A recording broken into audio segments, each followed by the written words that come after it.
I finally turned and forced myself to bear witness to a boy with either dirty dreadlocks or really old braids. Wow.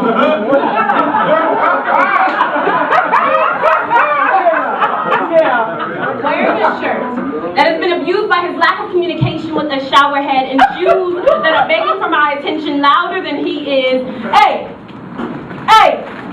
I finally recognized that his mother didn't teach him many letters of the alphabet, so he settles for what he knows. And considering that I have a deep sympathy for crack babies, I decided to answer him with, yes, what do you want?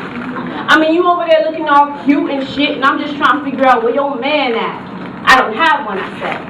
Well, damn, you need to be fucking with me then. You ain't my type, I said. Then I turned to walk away, and he yelled as loud as a middle-aged woman witnessing Michael Jackson raised from the dead and do a personal concert for her 9-year-old son's bedroom. Wow. Damn. Ouch. Fuck you too then, bitch. You wasn't that cute anyways. Now my condolence for crack babies escapes my scruples. I am ready to give this mixture of Tyrone Biggums and Busta Rhymes the physical representation. The physical representation of what would happen if Sophia didn't yell, don't do it. Don't do it.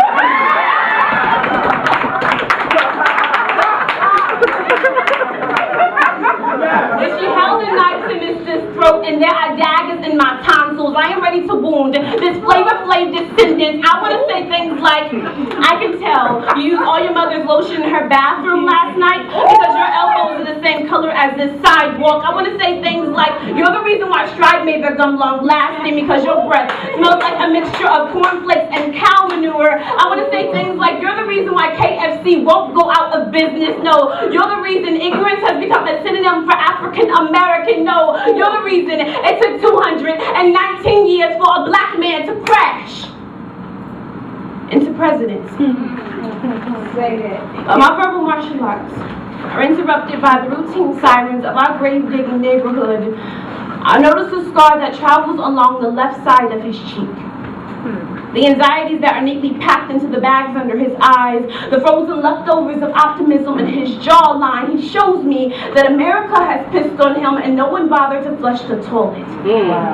He says, when you pissed on so much, you become pissed off. A feces-covered anger management class ready to happen. I have counted more of my family members in the obituary section of my local newspaper than I did at my family reunion. Yeah, I went to college. Can't count how many times they asked me what football scholarship I was on, or how many gunshots I heard before I got here.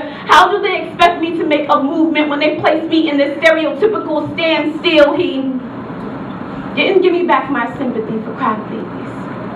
For closure, I convinced myself that he said, I'm sorry, with his pupils. However, he's the ticking time bomb of this race that everyone wants to write poems about, everyone wants to laugh at, but no one wants to help, so he's the one who deserves this apology. Thank you.